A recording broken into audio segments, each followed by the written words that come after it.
আসসালামু আলাইকুম সুপ্রিয় বন্ধুরা, জানিয়ে দিচ্ছি মুক্তিযুদ্ধ ভিত্তিক গুরুত্বপূর্ণ সংবাদ রয়েছে। বীর মুক্তিযোদ্ধাদের চূড়ান্ত তালিকা, মুক্তিযোদ্ধার সংখ্যা, মুক্তিযোদ্ধার চূড়ান্ত তালিকা কবে নাগাদ প্রকাশিত হবে বিস্তারিত জানিয়ে দিব। তার আগে সুপ্রিয় বন্ধুরা, অবশ্যই আপনারা আমাদের কুয়েত নিউজ বাংলা ইউটিউব চ্যানেলটি সাবস্ক্রাইব করবেন এবং বেল বাটনে ক্লিক করে রাখবেন। শুরুতেই স্বাধীনতার ৫৪ বছরেও স্বাধীনতার মূল কারিগর বীর মুক্তিযোদ্ধাদের চূড়ান্ত তালিকা না থাকা সত্যি বিস্ময়কর। বাংলাদেশের কোনো সরকারই কাজটি করেনি।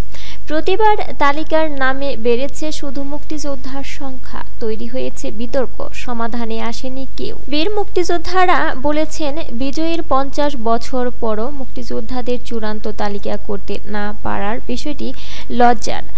সরকারগুলোর রাজনীতির অংশ হয়ে গেছে। মুক্তিযোদ্ধাদের তালিকা, বর্তমান তালিকার ৩০ থেকে ৪০% মুক্তিযোদ্ধা ভুয়া। সুযোগ সুবিধার লোভে মুক্তিযোদ্ধার সনদ নিতে হুমড়ি খেয়ে পড়েন অনেকে। এ সুযোগে সরকারগুলো অনৈতিক প্রক্রিয়ায় মুক্তিযোদ্ধা বানিয়েছে। আবার প্রকৃত মুক্তিযোদ্ধাদের কেউ কেউ এখনও স্বীকৃতি পাননি, কোনো তালিকায় স্থান হয়নি তাদের। ছাত্র জনতার গণ অভ্যুত্থানের মধ্য দিয়ে আসা বর্তমান অন্তর্বর্তী সরকার মুক্তিযোদ্ধাদের চূড়ান্ত তালিকা করে যাবে বলে প্রত্যাশা করছেন বীর মুক্তিযোদ্ধারা। তবে মুক্তিযুদ্ধ বিষয়ক মন্ত্রণালয় কর্মকর্তারা জানান, মুক্তিযোদ্ধাদের তালিকা চূড়ান্ত করার পথেই হাঁটছে সরকার। জাতীয় মুক্তিযোদ্ধা কাউন্সিল জামুকা গঠন করা হয়েছে। জামুকা আইন সংশোধনের প্রক্রিয়া চূড়ান্ত পর্যায়ে রয়েছে। জামুকা অধ্যাদেশে হয়ে গেলে ভুয়া মুক্তিযোদ্ধাদের শনাক্ত করে তাদের শাস্তির আওতায় আনা হবে। এছাড়া মুক্তিযোদ্ধাদের ৩৭টি ক্যাটাগরিতে প্রায় ৪,০০০ মামলা রয়েছে। এ বিপুল সংখ্যক মামলা নিষ্পত্তির উদ্যোগ নেওয়া হয়েছে। তালিকা হয়েছে বহুবার, জন্ম নিয়েছে বিতর্ক। মুক্তিযোদ্ধাদের তালিকায় সংযোজন বিয়োজন হয়েছে অনেকবার। বীর মুক্তিযোদ্ধা হিসেবে স্বীকৃতি পাওয়ার বয়স, সংজ্ঞা ও মানদণ্ড পাল্টেছে বারবার। প্রতিটি সরকার ভুয়া মুক্তিযোদ্ধা বানিয়ে শুধু তালিকা বড় করেছে। এটা খুবই দুঃখজনক। আমরা মনে করি বর্তমান তালিকার প্রায় অর্ধেক ভুয়া। বাংলাদেশ মুক্তিযোদ্ধা নো কমেন্ট অ্যাসোসিয়েশনের মহাসচিব অনিল বরণ রায় ১৯৮৮ সালে মুক্তিযোদ্ধা কল্যাণ ট্রাস্টের মুক্তিযোদ্ধাদের তালিকা করে।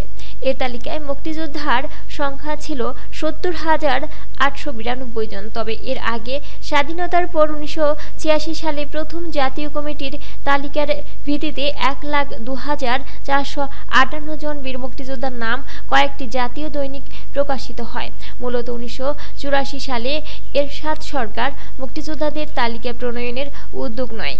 এই লক্ষ্যে একটি জাতীয় কমিটি গঠন করা হয়। এর আওতায় বঙ্গবন্ধু সরকারের সময় গঠিত মুক্তিযোদ্ধা কল্যাণ ট্রাস্ট সংগৃহীত মুক্তিযোদ্ধাদের তালিকা চট্টগ্রামের ইস্ট বেঙ্গল রেজিমেন্টাল সেন্টারের ইভিআরসি তালিকা এবং ভারত থেকে প্রাপ্ত তালিকা থেকে মুক্তিযোদ্ধাদের এ তালিকা প্রস্তুত করা হয়েছিল। তবে প্রথম এ তালিকার গেজেট হয়নি। ২০০১ থেকে ২০০৬ সালে বিএনপি জামায়াতের ৪ দলীয় জোট সরকারের আমলে তৎকালীন মন্ত্রিপরিষদ সচিব শাহাদত হোসাইনকে আহ্বায়ক ও মুক্তিযুদ্ধ বিষয়ক মন্ত্রণালয়ের যুগ্ম সচিব মমতাজ উদ্দিনকে সদস্য সচিব করে ১৫ সদস্যের জাতীয় কমিটি করা হয়।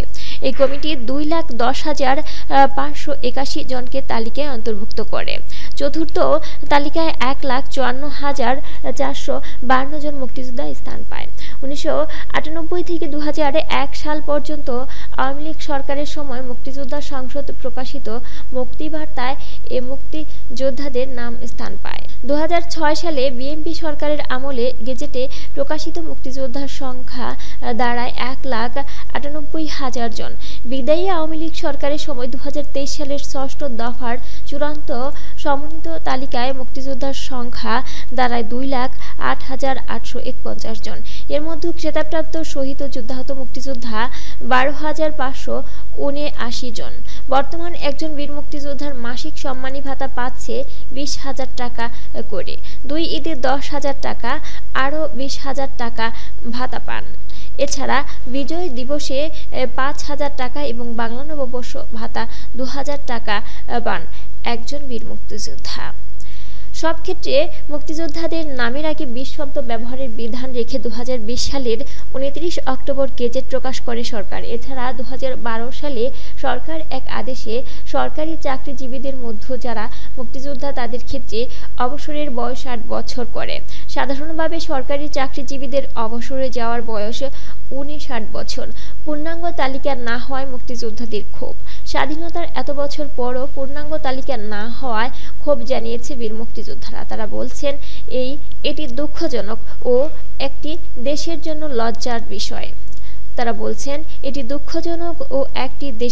লজ্জার বিষয়। বাংলাদেশ মুক্তিযোদ্ধা নৌ কমান্ডো অ্যাসোসিয়েশনের মহাসচিব অনিল বরণ রায় বলেন, প্রতিটি সরকার ভুয়া মুক্তিযোদ্ধা বানিয়ে শুধু তালিকা বড় করছে।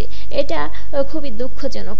আমরা মনে করি বর্তমান তালিকার প্রায় অর্ধেক ভুয়া।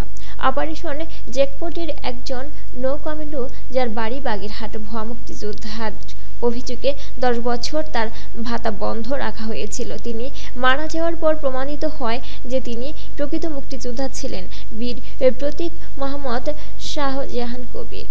তালিকার বাইরে থাকা প্রকৃত বীর মুক্তিযোদ্ধাদের অন্তর্ভুক্ত করার বিষয়ে সচিব বলেন, কেউ কেউ মুক্তিযোদ্ধার সপক্ষের দলিলপত্রগুলো যত্ন করে রাখতে পারেনি। তবে জামুকা বিষয়টি বিবেচনা নেবে, কারণ কেউ প্রকৃত মুক্তিযোদ্ধা হলে তার সঙ্গে যোদ্ধারা কিংবা তার এলাকার লোকজন তো বলবেন যে তিনি যুদ্ধ করেছেন। এভাবে তাদের চিহ্নিত করা সম্ভব হবে। সুপ্রিয় বন্ধুরা, এ ছিল মুক্তিযুদ্ধ ভিত্তিক গুরুত্বপূর্ণ সংবাদ। পরবর্তীতে মুক্তিযুদ্ধ বিষয়ক আপডেট খবর পেতে আমাদের কুয়েত নিউজ বাংলা ইউটিউব চ্যানেলটি সাবস্ক্রাইব করবেন এবং বেল বাটনে ক্লিক করে রাখবেন। বেল বাটনে ক্লিক করার ফলে আপনার স্মার্টফোন ও কম্পিউটারে সকল ভিডিওর নোটিফিকেশন সবার আগে পৌঁছে যাবে।